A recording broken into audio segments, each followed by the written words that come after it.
Selamat datang di channel Alur Donghua. Sebelum menonton, silahkan subscribe, biar Mimin tambah semangat update-nya.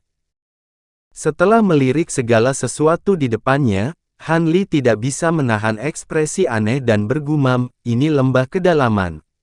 Di dasar tebing terjal setinggi 3 km, ada sebuah gua kecil yang baru saja dia munculkan belum lama ini.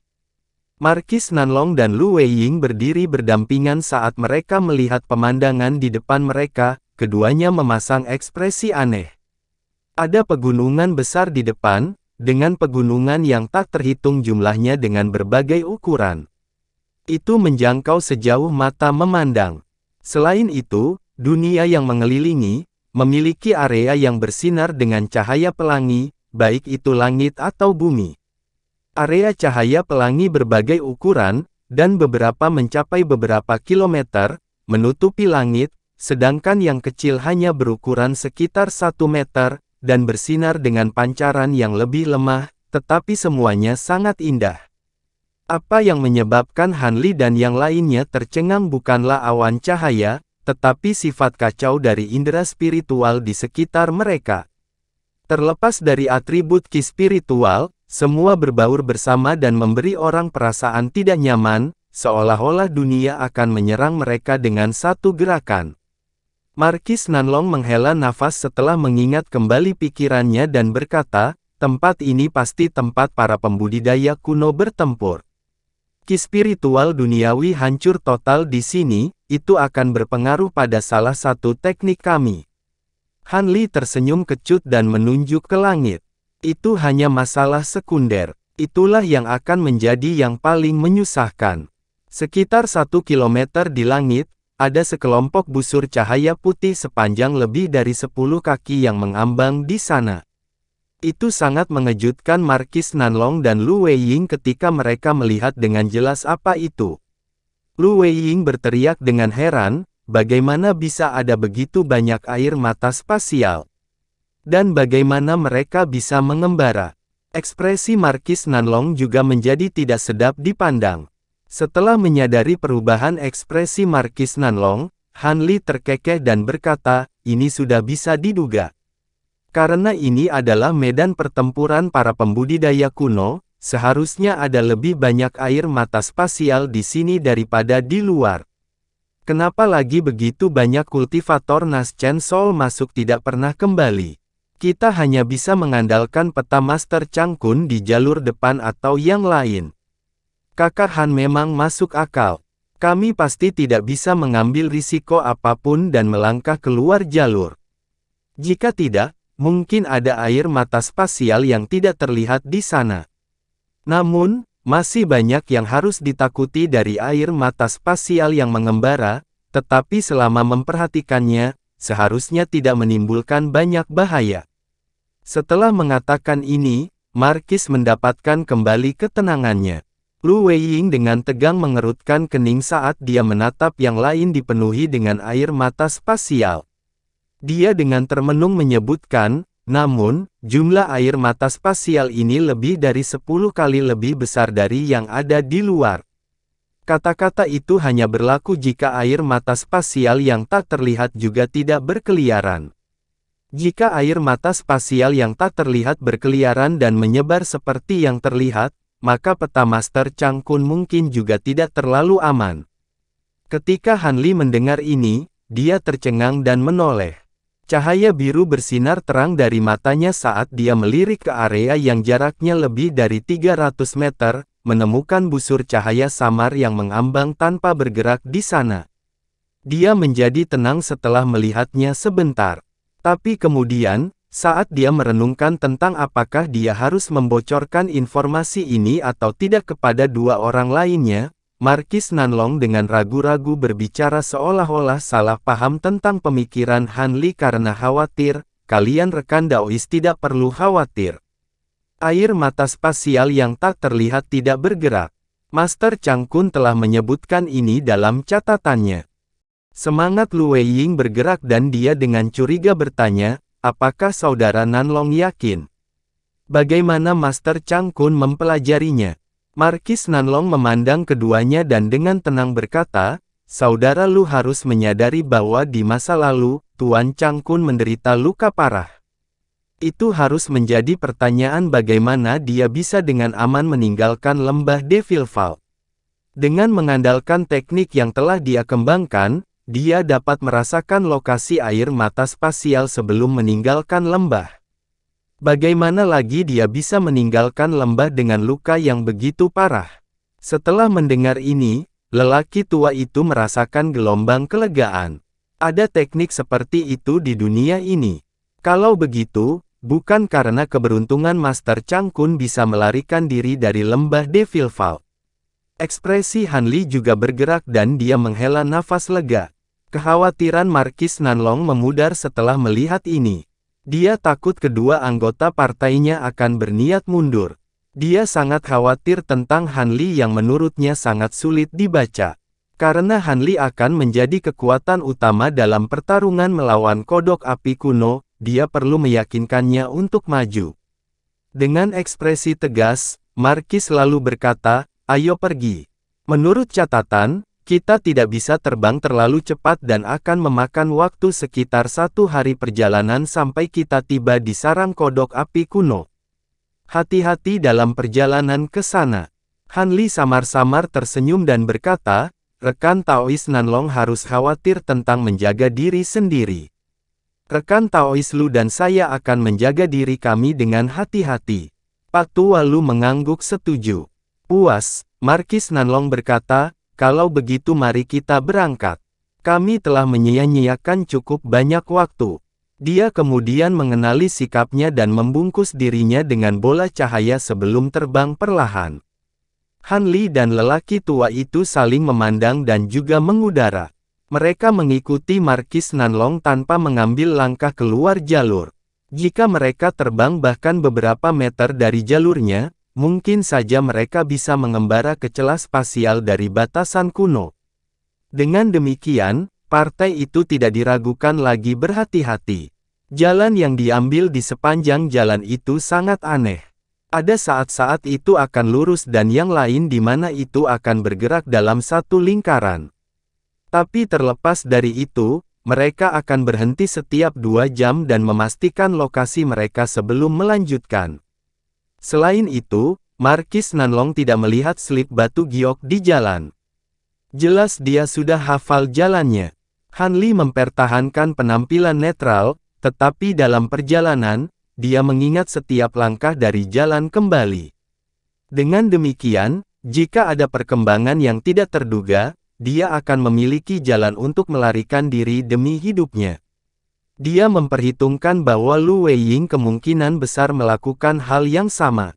Lagi pula, para kultivator yang menguasai seni kultivasi elemen dasar memperoleh ingatan yang sempurna. Mengingat beberapa arah adalah tugas yang mudah. Penerbangan mereka berlanjut hampir sepanjang hari dan mereka tidak menghadapi bahaya apapun. Han Li merasa nyaman, percaya bahwa Markis telah memperoleh rute asli yang digunakan Master Changkun saat melakukan perjalanan melalui lembah Maple Kuning. Saat Han Li terus menghafal jalan sambil mengikuti Markis Nanlong, dia dengan rajin memindai sekelilingnya dengan indera spiritual.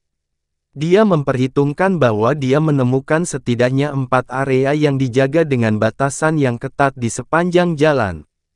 Ada juga beberapa area yang tampak salah. Dia tidak dapat menentukan apakah itu formasi mantra, atau kelainan yang dihasilkan dari fluktuasi ki spiritual. Han Li sangat ingin tahu tentang area ini, karena dia tahu bahwa kemungkinan besar terdapat harta yang ditinggalkan dari para pembudidaya kuno. Meskipun Han Li merasa sangat bersemangat untuk menjelajahi area ini, dia menahan diri. Meskipun Han Li memiliki beberapa pemahaman tentang batasan kultivator kuno tertentu, dia juga tahu betul itu sangat hebat. Hanya air mata spasial yang menimbulkan bahaya lebih besar daripada yang mereka lakukan. Bahkan dengan Bright Side Spirit Eyes bisa melihat, masih ada kemungkinan besar dia memprovokasi formasi mantra yang mendalam.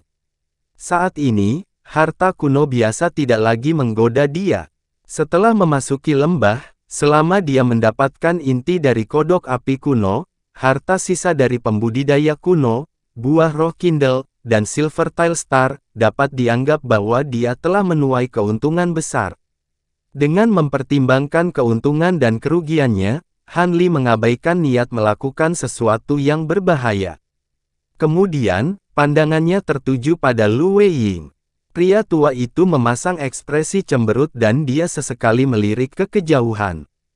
Han Li menghela nafas dalam hati. Tampaknya jika lelaki tua itu tidak dapat memperoleh barang-barang yang dia inginkan dari sisa-sisa pembudidaya kuno, kemungkinan besar dia harus mencari di kedalaman lembah. Itu bukan masalah keserakahan, melainkan keputusasaan. Han Li tahu bahwa jika umurnya juga mencapai akhir, dia juga akan mengambil risiko. Lagi pula, jika dia berhasil, hidupnya akan diperpanjang dan seni kultivasinya akan maju. Saat Han Li mempertimbangkan ini, dia tidak bisa menahan sedikit pun kesedihan. Pada saat itu, Markis Nanlong berhenti terbang dan melihat ke area di depannya, ekspresinya goyah. Han Li mengerutkan kening saat melihat ini dan samar-samar merasakan rasa takut. Dia melirik ke sekelilingnya dan dia langsung menatap punggung Markis Nanlong dalam diam. Di bawah mereka ada sebuah gunung kecil yang tingginya lebih dari 300 meter. Di depan mereka ada pegunungan yang sangat tinggi. Jelas dikatakan bahwa butuh 1 hari perjalanan untuk mencapai sarang katak api kuno, tetapi mereka belum terbang cukup lama sehingga jelas ini bukan tujuan mereka. Lu Weiying bingung dengan perhentian mendadak ini. Tampil terkejut, dia dengan bingung bertanya, "Kakak Nanlong, apa yang terjadi? Mengapa kita tidak bergerak maju?" Ketika Markis Nanlong mendengar ini, dia perlahan berbalik untuk melihat 2 anggota lainnya. Dia tersenyum pahit dan berkata, "Sepertinya kita mengalami masalah. Kita mungkin perlu sedikit berani menghadapi bahaya." Ekspresi lelaki tua itu menjadi kosong dan dia dengan bingung berkata, "Kakak Nanlong, apa maksudmu?" Han Li mengelus hidungnya tetapi dia tetap diam. Namun, dia juga memasang ekspresi ingin tahu. "Rekan Taois, apakah Anda melihat 2 gunung di kejauhan?" Markis Nanlong menunjuk ke 2 gunung yang sangat diingat satu sama lain. "Tentu saja, apakah masalah ini ada hubungannya?" Lu Weiying bertanya dengan heran. Dengan tepat, Markis Nanlong berbicara dengan penuh kepastian. Lu Weiying tidak melihat ada yang aneh tentang kedua gunung itu dan dengan bingung bertanya, apakah ada yang salah dengan kedua gunung ini? "Mulai sekarang, kita berangkat ke salah satu gunung itu. Titik di mana mereka bergabung bersama akan menjadi sarang kodok api kuno." Namun, ada sekelompok kalajengking bergaris ungu melonjak yang berdiam di sisi kiri pegunungan. Meski jumlahnya hanya puluhan, masing-masing dari mereka ganas. Saya khawatir kita kemungkinan besar akan membuat mereka khawatir. Itu akan sangat merepotkan. Lu Weiying berteriak ketakutan, kalajengking bergaris ungu. Serangga menakutkan yang melenyapkan semua pembudidaya sekte kabut laut di negara bagian Wangshui. Ketika Han Li mendengar nama, kalajengking lapis ungu, dia merasakan gelombang keterkejutan. Markis Nanlong menghela nafas dan berkata, "Benar. Serangga ganas itu. Selain itu, kelompok ini jauh lebih menakutkan daripada kawanan yang muncul di negara bagian Wangshui. Mereka telah hidup selama puluhan ribu tahun dan tubuh mereka seluruhnya berwarna hitam keunguan." Lu Weiying kehilangan ketenangannya dan memelototi Markis Nanlong. Dia berkata, "Rekan Taois Nanlong, jangan bilang kamu bercanda. Bagaimana kita bisa memprovokasi kalajengking bergaris ungu? Jika hanya ada 2 dari mereka bertiga, kami dapat menangani mereka jika kami berhati-hati, tetapi jumlahnya lebih dari 10. Bukankah kita akan mengirim diri kita sendiri ke kematian kita jika kita mendekati mereka?" Markis memasang ekspresi tak berdaya dan menjelaskan, "Ada satu jalan lain, tapi itu bahkan lebih berbahaya. Jalur lainnya diisi dengan sejumlah besar air mata spasial yang tak terlihat. Itu bukan sesuatu yang bisa kita lalui. Karena kami tidak dapat mengidentifikasi lokasi air mata yang tak terlihat, kalajengking berlapis ungu jelas merupakan pilihan yang lebih aman. Lu Weiying tetap tercengang untuk waktu yang lama. Tak perlu dikatakan, kalajengking berlapis ungu lebih disukai daripada air mata spasial, terutama yang tidak terlihat. Ketika Han Li mendengar tentang air mata spasial yang tak terlihat, dia melihat ke kejauhan dan pandangannya mulai mengembara. Han Li akhirnya memecah kebisuannya dan berbicara dengan nada masam, tampaknya Master Chang Kun telah mengambil jalan dengan air mata spasial. Dia seharusnya bisa menghindari dengan kemampuannya. Ketika Markis Nanlong mendengar ini, dia tersenyum pahit dan berkata, "Kakak Han benar. Tanpa kemampuan Master Chang Kun, kita tidak memiliki cara untuk menghindari air mata spasial dengan aman." Sebagai perbandingan, pertempuran dengan kalajengking berlapis ungu jauh lebih tidak berbahaya. Lu Weiying dengan kuat menggelengkan kepalanya dan berkata, "Itu tidak akan berhasil. Kami pasti tidak bisa melawan kalajengking berlapis ungu. Anda hanya mendengar tentang apa yang terjadi di negara bagian Wang Sui. Tetapi saya secara pribadi mengambil bagian dalam pemusnahan kalajengking bergaris ungu, sebagai perwakilan dari Sekte Puncak Surga. Mereka menakutkan di luar imajinasi Anda. Memprovokasi mereka semua sekaligus adalah hukuman mati." Ketakutan lelaki tua itu terhadap kalajengking melampaui apa yang telah diantisipasi oleh Markis Nanlong. Dia awalnya percaya bahwa mereka akan menang atas kalajengking meskipun ada sedikit tantangan. Sekarang, dia memakai ekspresi ragu-ragu. Pada saat itu, Han Li mengerutkan kening dan mulai mengingat informasi kalajengking berlapis ungu dari peringkat serangga eksotis. Kalajengking berlapis ungu melonjak menduduki peringkat 14 pada peringkat serangga eksotis, dekat dengan peringkat kumbang pemakan emas. Jika bukan karena sejumlah kecil telur yang dihasilkan kalajengking, peringkat mereka kemungkinan akan berada di atas kumbang pemakan emas. Meskipun mereka tidak memiliki kemampuan yang sama, untuk melahap segala sesuatu seperti kumbang pemakan emas, pertahanan mereka hampir sama dan tidak dapat dirusak oleh harta sihir biasa. Selain itu, kecepatan mereka luar biasa cepat dan sangat berbisa, memberi mereka posisi tinggi di peringkat serangga eksotis. Belum lagi kalajengking berlapis ungu ini telah tinggal di lembah Devil Fall selama bertahun-tahun yang tak terhitung jumlahnya. Mereka telah mencapai puncak kematangan di mana tubuh mereka berubah menjadi hitam keunguan. Namun, tampaknya Markis Nanlong hanya tahu sedikit tentang betapa menakutkannya serangga ini. Sebaliknya, lelaki tua itu telah menyaksikan kekuatan sebelumnya dan memucat saat menyebut mereka. Saat ekspresi Markis Nanlong berubah suram, Han Li tertawa kecil. Markis Nanlong hanya menyebutkan kalajengking ungu setelah mereka sampai sejauh ini. Sepertinya itu tidak dilakukan karena niat baik, tetapi untuk mencegah mereka melarikan diri. Karena mereka telah sampai sejauh ini, mereka berdua akan merasa enggan untuk kembali tanpa memperoleh keuntungan apapun dan merasa wajib menghadapi bahaya. Han Li terus mempertimbangkan pilihannya, bahaya berurusan dengan kalajengking berlapis ungu, dan apa yang bisa didapat. Lagi pula, dia harus mengungkapkan kemampuannya untuk melihat melalui air mata spasial untuk mengambil jalan lain. Karena itu adalah kemampuannya yang paling penting untuk membimbingnya melewati lembah, dia tidak akan menceritakannya kepada orang lain kecuali itu benar-benar diperlukan. Sementara Han Li merenung dengan kepala tertunduk, Lu Weiying berdiri di tempat dengan ekspresi muram, ketakutan terpancar dari matanya. Markis Nanlong juga melirik pegunungan dengan kalajengking ungu dengan ekspresi ragu-ragu. Untuk sesaat, ketiganya berdiri di tempat tanpa mengetahui apakah akan maju atau mundur. Setelah keheningan yang lama, ekspresi Han Li bergerak dan dia mengangkat kepalanya untuk menunjukkan sedikit senyuman. Meskipun Markis Nanlong dan Lu Weiying tampak linglung, mereka memperhatikan dengan cermat tindakan rekan mereka dan memperhatikan gerakan Han Li. Markis Nanlong segera menoleh untuk melihat Han Li dan dia bertanya, "Apa? Mungkinkah kakak Han punya ide bagus?" Jejak harapan bisa terdengar dari nada suaranya. Lu Weiying juga menoleh untuk melihat Han Li dengan penuh semangat.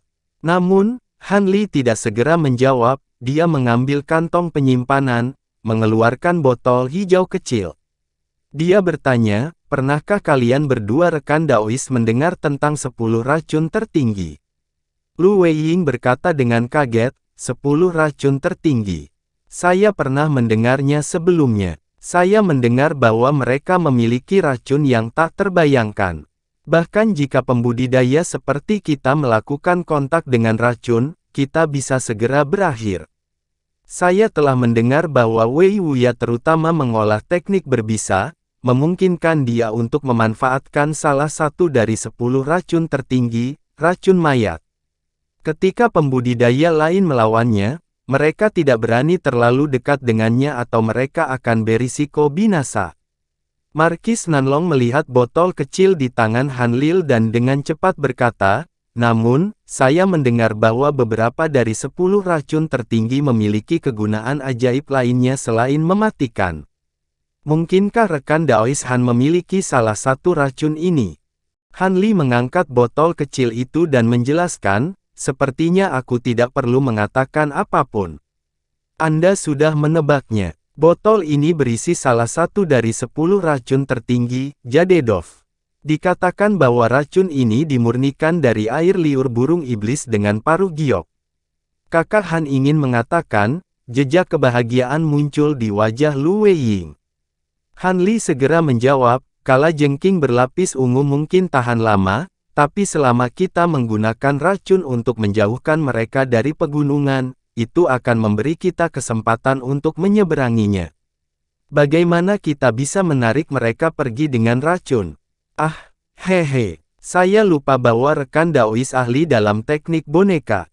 Mengolesi beberapa boneka dengan racun sudah cukup untuk menarik perhatian kalajengking. Pada saat itu Markis Nanlong tersenyum. Setelah itu dikatakan, ekspresi Han Li tetap tidak berubah saat dia merenung. Markis Nanlong berbicara tentang masalah ini dengan cukup mudah dan telah mendorong masalah itu sepenuhnya kepadaku hanya dengan beberapa kata. Sebaliknya, Eternal Flight Orioles juga akan berhasil. Terakhir kali, beberapa boneka saya telah hancur dalam pertarungan melawan piton besar. Meskipun Han Li merasa agak tidak puas, dia dengan tenang mengangguk. Karena ini hanyalah masalah kecil, dia tidak akan berselisih karenanya. Lagi pula, mereka masih setengah jalan dari tujuan mereka, dan racun itu pada awalnya adalah salah satu harta karun yang ditinggalkan oleh Master Chang Kun.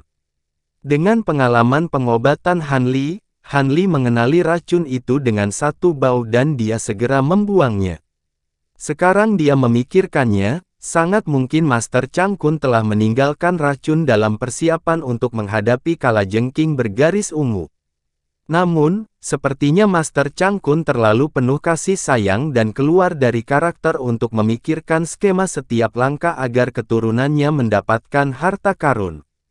Setelah mengingat reruntuhan Guru Chang Kun, dia mengingat potret binatang iblis berkepala 3 berlengan 6, merasa ada sesuatu yang misterius tentang itu. Karena Markis Nanlong sebelumnya mengatakan bahwa dia adalah keturunan Master Chang Kun, dia pasti mengetahuinya.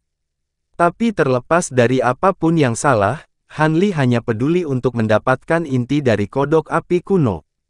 Dia tidak akan melibatkan dirinya dalam hal-hal yang bukan urusannya dan berisiko menimbulkan masalah bagi dirinya. Saat Han Li sampai pada kesimpulan ini, tangannya terus bergerak. Dengan tamparan kantong penyimpanan, dia memanggil 5 garis cahaya dari kantong penyimpanannya, memperlihatkan boneka kera besar. Han Li segera melihat beberapa botol batu giok kecil dan menuangkan setetes racun Jadedov ke masing-masing botol sebelum menyegel botol dengan benar. Dia kemudian memberikannya kepada boneka kera untuk mereka pegang erat-erat. Kemudian di bawah bimbingan Markis Nanlong, Han Li memerintahkan boneka kera besarnya untuk berjalan ke puncak gunung sebelah kiri. Setelah mereka berhasil melewatinya, Han Li menoleh dan berkata, mari kita berangkat juga.